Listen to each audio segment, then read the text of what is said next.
I was out and about, and I picked it up.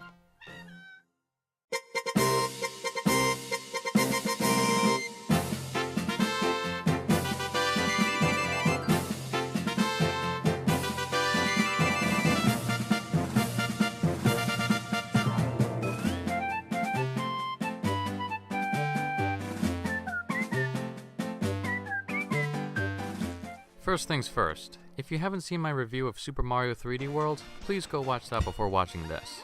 I won't be covering anything I covered in that review. I'll give you 3 seconds to click the annotation on the screen. You've watched it? Thanks, you're fantastic! Captain Toad Treasure Tracker wastes no time in getting you started on your adventure. Right after selecting the icon on the startup menu, you get thrown into the first course.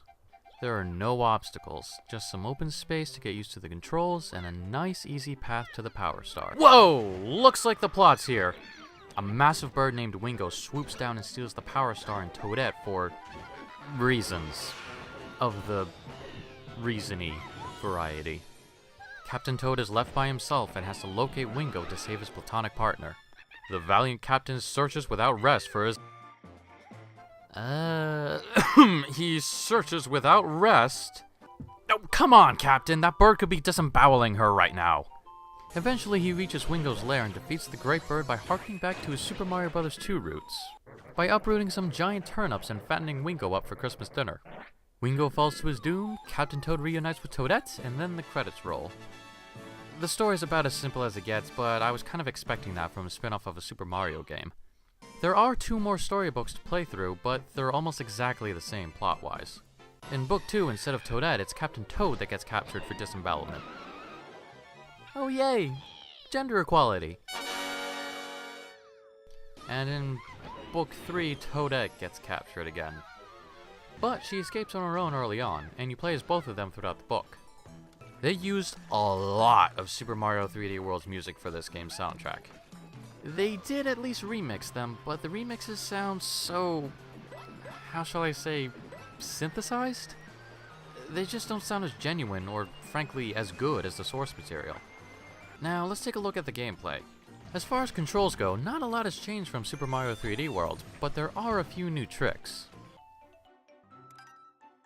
Oh, this again.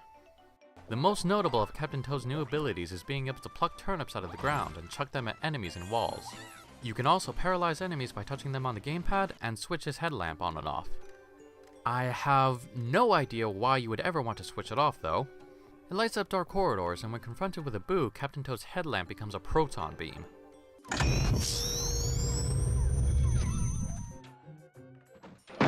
We came, we saw, we kicked its ass!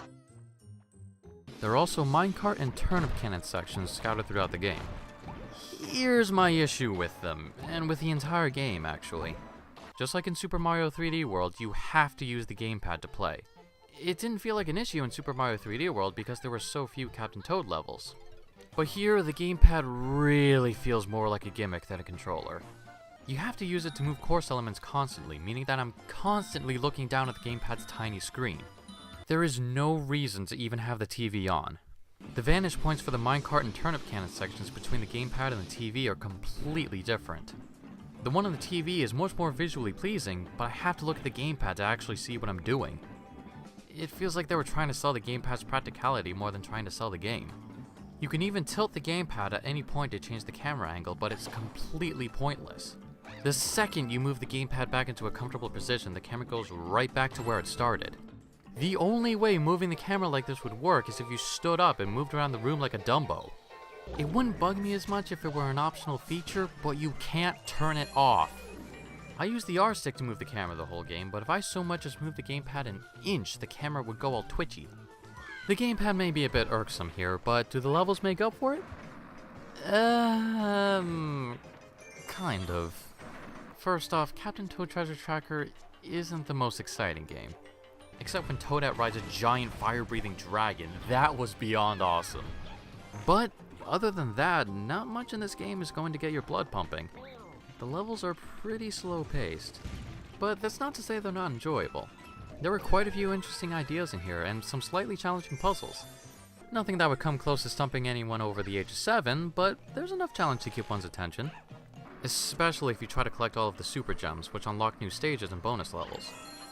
Oh yeah, there's a nice detail I almost forgot to mention. If you have a Super Mario 3D World save file on your Wii U, you can guide Captain Toad through some of that game's levels. There are no super gems in them, but they are great for grinding for coins and extra lives. And you'll need them if you want to 100% this game. Like I said, getting through the main quest is about as difficult as taking a nap, but some super gems take a lot of thought and time to get to. And then there are the Toad Brigade levels, in which you have to guide all the members of the Toad Brigade to the star. If just one of these little guys kicks the bucket, you lose life and have to start the course over again. But at the end of the day, all of that is just bonus content. If all you want is to see that credit sequence roll all 3 times, then go right for it. I could recommend this if you're looking for a nice breather of a game, especially since it's only $40. Give it a chance if you're curious. Thank you so much for watching. Have a fantastic day.